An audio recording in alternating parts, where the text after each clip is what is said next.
안녕하세요. H채널의 한창훈입니다. 반갑습니다. 예, 오늘 그 2부 차트와 뉴스 시간인데, 제가 오늘은 이제 차트를 빼고 여러분들하고 이제 뉴스, 관련된 뉴스를 하나를 얘기를 드리고, 그 부분에서 제가 이제 오늘 느낀 점을 여러분들한테 좀 이야기를 해드리려고 하는데요. 어떤 뉴스냐면, 바로 이제 이 뉴스입니다. 그 12월 28일자 오늘자 기사고, 미 기업들 트럼프가 깎아준 세금 주식으로 탕진. 이런 기사입니다. 일단 제가 이 기사를 읽어보고 이제 이 기사에서 제가 느낀 점을 여러분들한테 좀 얘기를 자세하게 드리려고 해요. 한번 내용을 한번 읽어볼게요. 올해 애플을 포함한 미국 기업의 자사주 매입이 기록적인 규모에 이른 가운데 주가 폭락으로 눈덩이 손실을 떠안았다.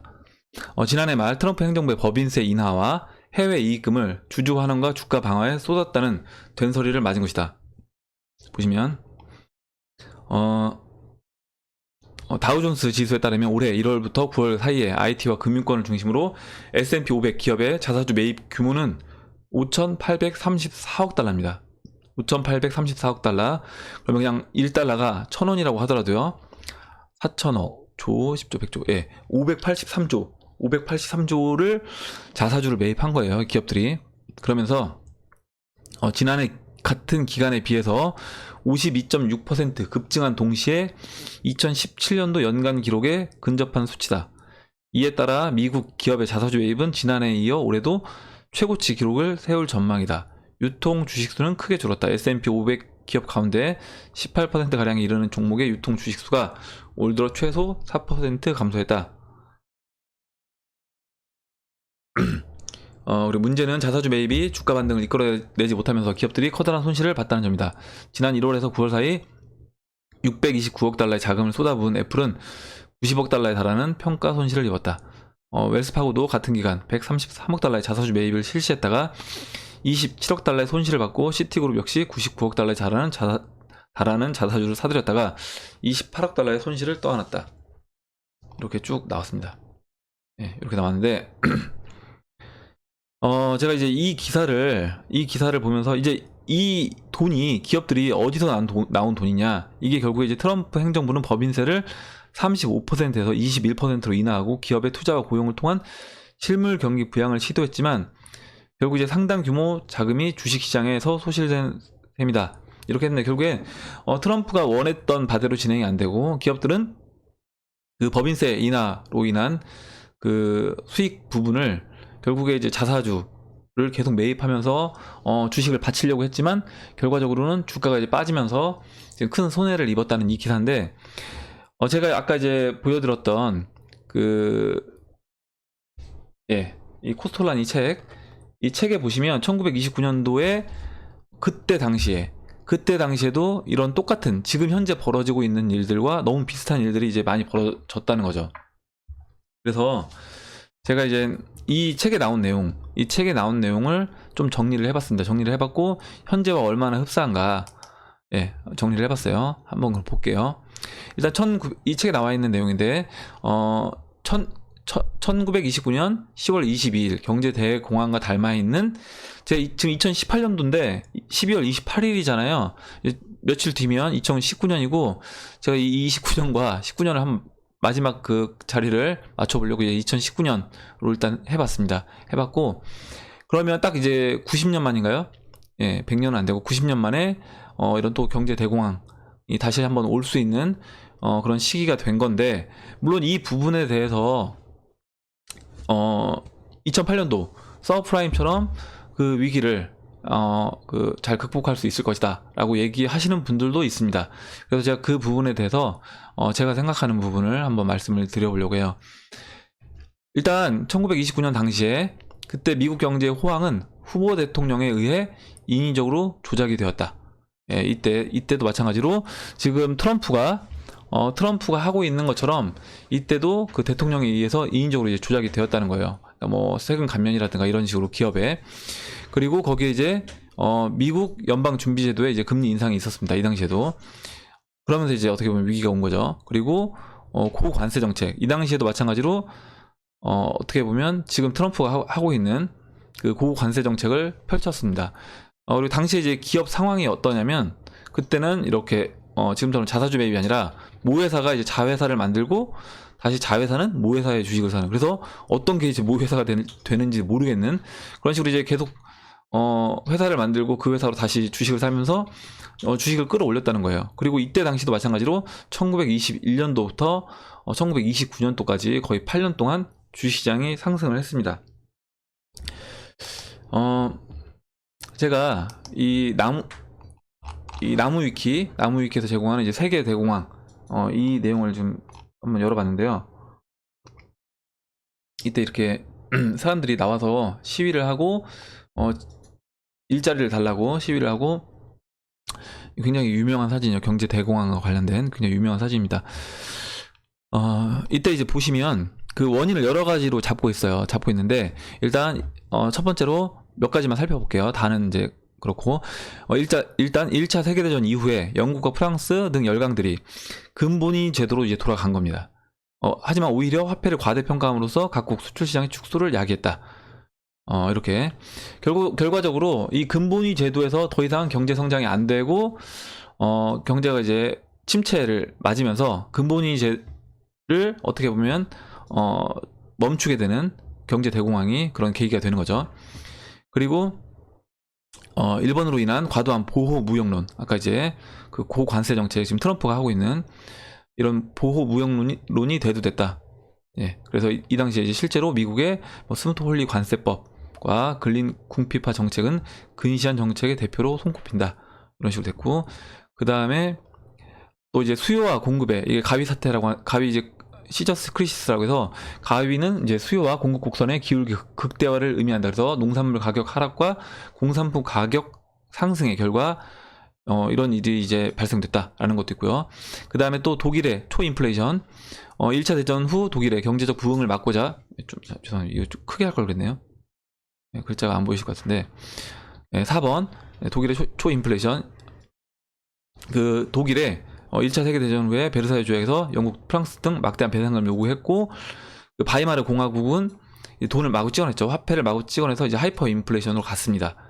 근데 지금 보면 베네수엘라라든가 아르헨티나라든가 지금 전 세계적으로 터키라든가 이란이, 이제 물론 터키와 이란은 아직까지 하이퍼 인플레이션은 아니지만 지금 이제 인플레이션이 어떻게 보면 여기서 좀만 더 넘어가게 되면 하이퍼 인플레이션으로 갈 수 있는 그런 상황이 있어요. 그리고 이제 또 하나 뭐가 또 비슷하냐면, 그 구산업, 1, 2차 산업에서 신산업, 소비재 등으로 변혁하는 그 당시에 시기였다라는 겁니다. 그래서 지금도 이제 3차 산업에서 4차 산업으로 이제 넘어가는 그런 시기와 어떻게 보면 맞물려 있다라고 보고 있어요. 그래서 이제 제가 이제 그 보는 부분을 한번 여러분들한테 이제 말씀을 드릴게요. 일단 다우 지수가 이 당시에 어떻게 움직였냐면, 1900, 지금 이 회색으로 보이는 부분이 침체를 나타냅니다. 침체를 나타내는데, 보시면 이제 21년도에 바닥을 찍고요. 69에서 이때부터 이제 미국 주식시장이 상승을 합니다. 상승해서 언제까지 상승하냐면 29년도까지 거의 8년 동안 상승해요. 중간중간에 이거 침체라고 하는데, 사실 69에서 시작해서 여기 이제 90까지 올라갔다가 100까지 올라갔다가요. 100에서 이제 90까지 빠진 거니까, 사실 이 영역, 그러니까 1924년도, 23년도를 침체라고 보기는 저는 힘들 것 같아요. 그러면 결과적으로 21년도부터 거의 8년 동안 주식시장이 이제 호황을 누렸다는 거죠. 그리고 지금 다우 지수도 마찬가지로 보시다시피 2008년도 서브프라임이 일어난 이후에 다우는 지속적으로 이제 상승을 했습니다. 상승을 해서 2008년도부터 지금 2018년도까지 이제 10년 동안 다우 지수가 어떻게 보면 계속 상승을 했습니다. 물론 중간에 이제 2016년도에 이렇게 15년도 말 이렇게 한번 꺾였던 적이 있긴 하지만, 사실 이제 이거를 침체라고 얘기하기는 전 어렵다고 보면, 결과적으로 다우 지수도 10년 동안 상승을 했다. 그럼 이제 다우 지수 움직임도 그 21년도부터 29년도에 있었던 그때 이제 경제 대공황 시절과 너무 흡사하다는 거죠. 다우 지수의 움직임도 이렇게 장기간 경기가 이제 좋았던 적이 없었던 건데, 그리고 이제 여러 가지 아까 제가 보여드렸잖아요. 하이퍼 인플레이션을 겪고 있는 나라들, 그리고 이제 금리 상태, 그리고 이제 지금 트럼프와 그 당시에 후보 대통령, 해서 어떤 고관세 정책이라든가 여러 가지가 29년도와 지금 2018년도, 19년도가 너무 닮아 있다라고 라고 저는 보고 있습니다. 거기에 플러스해서 지금 기업들이 그 당시에는 아까 말씀드렸던 것처럼 모회사가 자회사를 만들어서 그 자회사가 다시 모회사 주식을 사는, 이러면서 계속 그냥 그 주식이 계속 가니까 그러니까 주식회사만 만들어서 서로 주식을 사게 만들면 회사 가치가 계속 올라가는 거예요. 그런 식으로 이제 계속 버블을 만들었다는 거죠. 그 당시에도 이제 금리는 지금처럼 이제 어떻게 보면 거의 바닥을 쳤던 거고요. 지금 제가 이 차트를 한번 보여드릴게요. 보시면 이제 이 금리입니다. 금리 차트인데 1920년도 바닥에서 이렇게 올라왔고 지금 다시 금리가 보시면 1981년도에 거의 20% 육박하는 금리였어요. 미국이 19 정도 되니까 20이 육박한다고 하고, 이 금리 상태에서부터 80년도부터 지금 현재 거의 38년 동안 금리를 계속 인하를 했습니다. 지속적으로 추세가 인하를 하면서 중간중간에 인하했다가 인상했다가 인상하면서 침체가 일어나면 다시 인하를 하죠. 인상하고 인하하고 이렇게 하면서 결과적으로 뭐냐면 금리를 계속 낮춘 거예요. 추세적으로 계속 낮췄습니다. 그리고 금리가 제로가 됐죠. 그리고 지금 다시 이제 금리가 이제 인상이 됐습니다. 다시 인상이 됐는데, 지금 이제 인상이 된 게 제가 이제 그러니까 뭐냐면, 야, 그 2008년도처럼 돈을 풀면 2008년도 이때 돈 풀어서 경기를 다시 이제 활성화시켰죠. 침체 국면을 벗어났습니다. 근데 이때 금리만 인하해서 벗어났냐? 그렇지 않다라는 거죠. 이 당시에 금리 인하로도 이게 경기가 살아날 그 기미가 안 보이자 어떻게 했어요? 돈을 풀었습니다. 돈을 어떻게 보면 2008년도 이제 서프라임이 지나고 돈을 양적 완화를 세 차례에 걸쳐서 이렇게 어마무시하게 했어요. 이렇게 보시면 거의 뭐 4배 가까운 돈을 풀어냈습니다. 그러면 사실 이 당시에 경기가 침체가 왜 일어났느냐 보면, 그동안 이제 풀렸던 돈의 양, 아까 이제 제가 금리를 보여드렸잖아요. 돈을 계속 풀어서 자산 가치들이 계속 올라갔어요. 부동산이든 뭐 주식이든 계속 올라갔습니다. 근데 그 상태에서 금리를 이렇게 인상하니까 돈을 다시 회수하니까 땡기니까 어때요? 자산 가치가 이제 떨어지는 거죠. 자산 가치가 떨어지면서 침체 국면으로 가는 겁니다. 그래서 침체 국면이 되니까 어떻게 해요? 다시 돈을 풀었던 거죠. 이렇게 해서 이제 벗어나고, 근데 이걸로도 벗어나지 못해서 제로 금리로도 안 되기 때문에 어떻게 했냐면 돈을 이렇게 양적 완화를 통해서 풀어낸 겁니다. 풀어냈어요. 이 엄청나게 풀린 이 달러를 가지고 어떻게 보면 다시 지금 아까 보여드렸던 10년 동안 미국 주식시장이 계속 펌핑 돼서 끌어올라온 겁니다. 주식시장뿐만 아니라 부동산 시장도 그와 같은 원리로 올라온 거죠. 거기에 지금 미국만 풀었나요? 중국도 미국의 뒤질 따라 계속 풀었습니다. 일본도 마찬가지예요. 일본도 엔화를 계속 풀어서 자국 내 주식을 계속 매입하면서 계속 그렇게 자산을 버블을 만들었죠.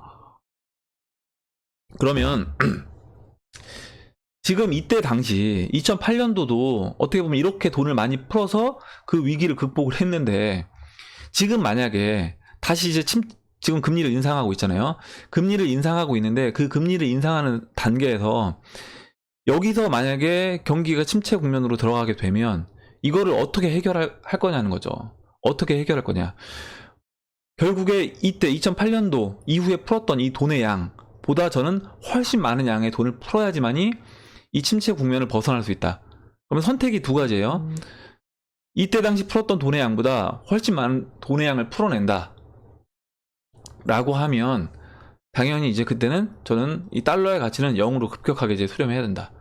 그러면 그 얘기 뭐냐면 다시 자산이 엄청나게 버블로 일어나면서 지금 몇 개 나라가 하이퍼 인플레이션을 겪고 있는 몇 개 나라는 결국에 그러니까 미국을 중심으로 해서 미국이 겪을 하이퍼 인플레이션을 겪을 그 인플레이션을 전 세계로 이제 수출을 한 겁니다. 달러가 기축 통화이기 때문에 그 인플레이션이 수출이 된 거예요. 그래서 지금 어떻게 보면 그 각 나라의 그 통화가 약세인 국가들은 어쩔 수 없이 그 하이퍼 인플레이션으로 이제 갈 수밖에 없는, 미국이 이제 뒤를 봐주지 않으면 그렇게 된 겁니다. 그래서 이제 일단 지금 이 상황을 극복하기에는 이때 풀렸던 2008년도 이후에 풀렸던 돈의 양보다 훨씬 많은 돈의 양이 풀려야 된다. 그렇게 되면 결과적으로 이번에는 그 위기를 저는 이게 과연 극복할 수 있을까 싶고, 지금 금리 인상은 제가 이제 계속 말씀드리잖아요. 왜 뭐가 다르냐? 야 그때처럼 또 돈 풀면 되지 않냐? 이렇게 생각하시는 분들 있습니다. 있는데 그렇지 않다라는 거예요. 그렇지 않은 게 뭐냐면, 이때 당시는 이제 0이라는 금리까지 갈 수 있는, 그래도 이 공간이 있었어요. 여유가 있었습니다. 근데 지금은 어때요? 여기서 이제 금리를 인상한 다음에 내리면 이제 마이너스까지 가야 되는 거예요. 마이너스를 간다고 하면 그 국채를 누가 사주냐는 거죠.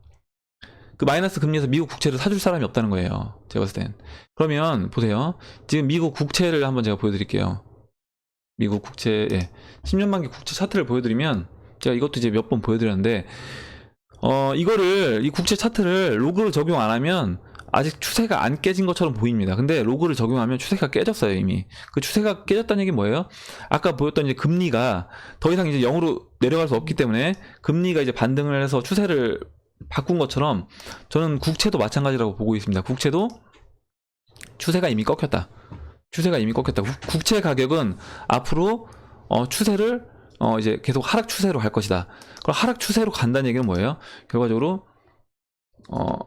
금리가 이제 계속 지속적으로 이제 상승을 해야 된다라고 말씀을 드리는 겁니다. 잠시만요, 제가 보여드릴게요.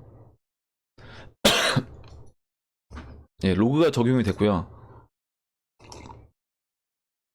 보시면 미국 10년물 국채인데, 차트를 보시면요, 이거예요. 제가 왜 이번엔 다르다라고 얘기하냐면, 그 전에, 예를 들어서 그 전의 위기들은 이런 식으로 국채 가격을 올릴 수 있는 이런 공간이 있었습니다. 근데 이제 여기서 뭐냐면 꺾였다는 거예요.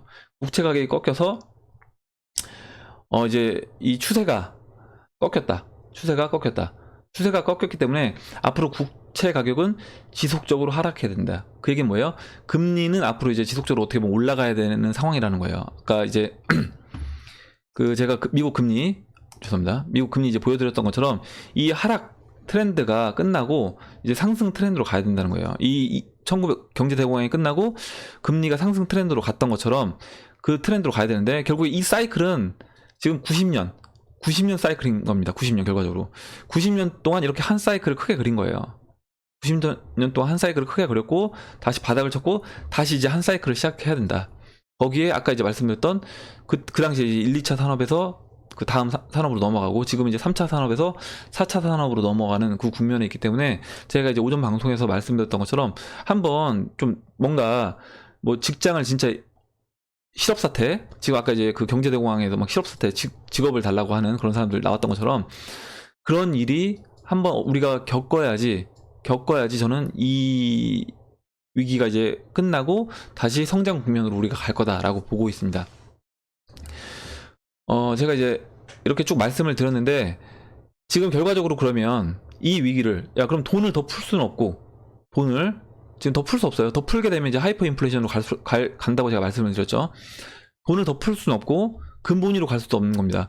이 당시에 경제 대공황을 극복한 게, 어떻게 보면 그 뉴딜 정책을 통해서 일자리 창출을 한 것도 있지만, 근본적인 건 뭐냐면 그 달러를 이제 금과 근본제를 폐지하면서 달러 가치를 한 번에 40%를 깎아버린 거예요.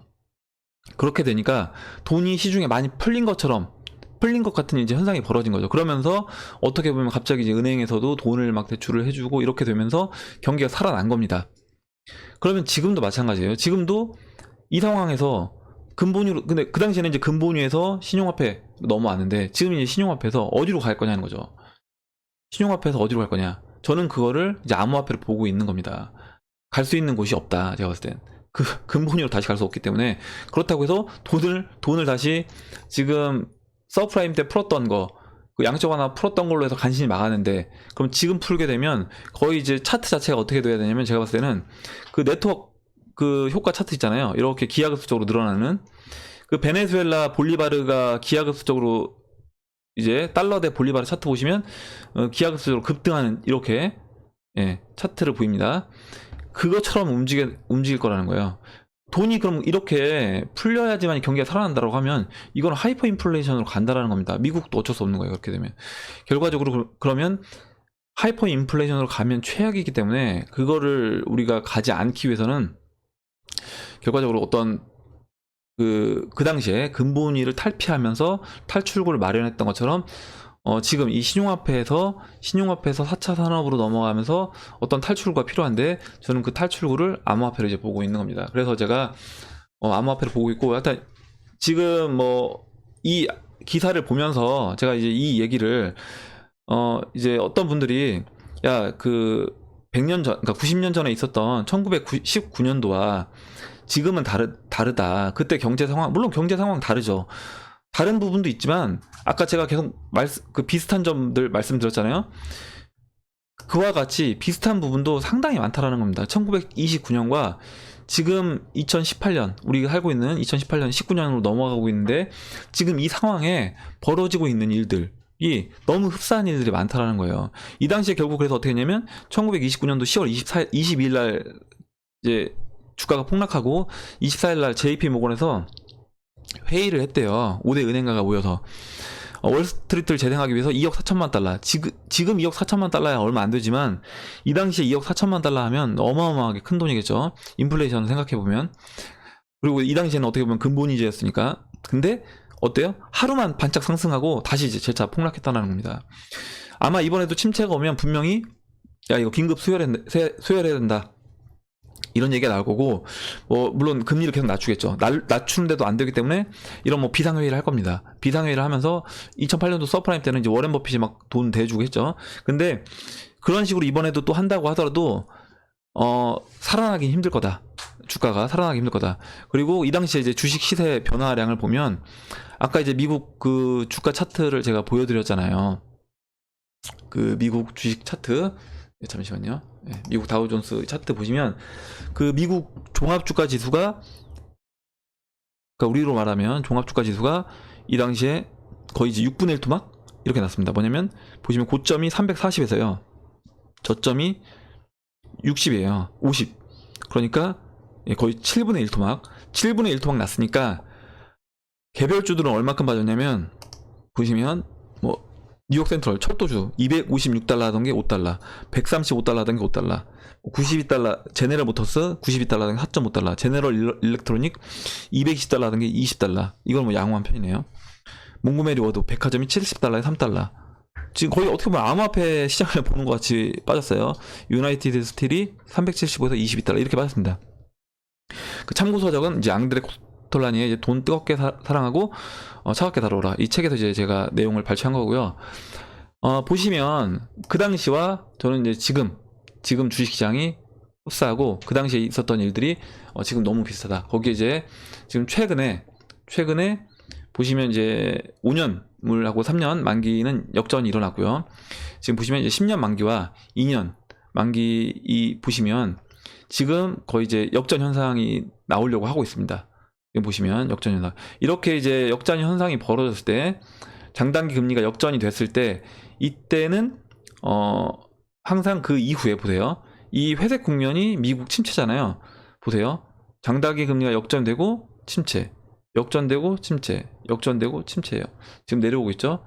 조만간에 이렇게 이 추세대로 내려온다라고 하면 이제 역전될 수 있습니다. 그러면 역전된다라고 하면 바로 이제 역전되고는 침체 국면이 나올 건데 이 침체 국면이 언제 나올지는 사실 모른다는 겁니다. 뭐 이게 3년이 될지 1년이 될지. 근데 제가 봤을 때는 어떻게 보면 이제까지 계속 그 금융위기 있은 이후부터 부동산도 그렇고 주식도 그렇고 계속 폭락 올 거다 이런 위기론을 얘기하는 분들이 굉장히 많았습니다.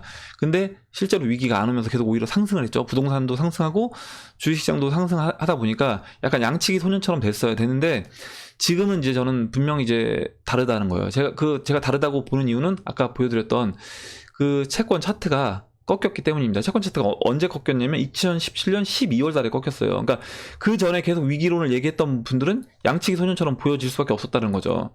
근데 지금은 다르다. 지금은 이제 이 채권 가격이 꺾였기 때문에 채권 가격은 앞으로 이렇게 하락 추세를 여기서 올라오는 거는 이거는 이제 단기적인 어떻게 보면 그 뭐 데드캣 바운스라고 하잖아요. 주식시장에서. 그런 것처럼 데드캣 바운스에 불과하다라고 보고 있습니다. 일단 여기까지 오늘 얘기를 드리고, 그러니까 제가 보는 이 경제대공황 관점은 뭐 이번에도 뭐 2008년도처럼 별 일 없이, 물론 침체 국면이 있을 거지만 그때처럼 돈을 풀어서 위기를 극복할 거라고 이제 얘기하는 분들이 있는데, 저는 그때처럼 쉽게 해결되진 않을 거다. 그때 당시는 이 위치였던 거예요. 2007년도는 이 위치였기 때문에 그때처럼 쉽게 해결되진 않을 거라고 보고 있습니다. 예. 오늘 제 얘기는 이제 여기까지 마무리하고요. 오늘 얘기에서 여러분들 혹시 뭐 궁금하신 거, 뭐 의견이라든가 아니면 여러분들 또 다양한 뭐 질문이 있을 수 있는데, 궁금증, 질문 있으시면 댓글 남겨주시면 제가 아는 범위 내에서 답변을 드리도록 하겠습니다. 예, 그럼 이상으로 영상을 마치도록 하고요. 오늘 영상이 이제 도움이 되셨다면 좋아요와 구독 버튼, 그리고 알림종 버튼을 눌러주세요. 감사합니다.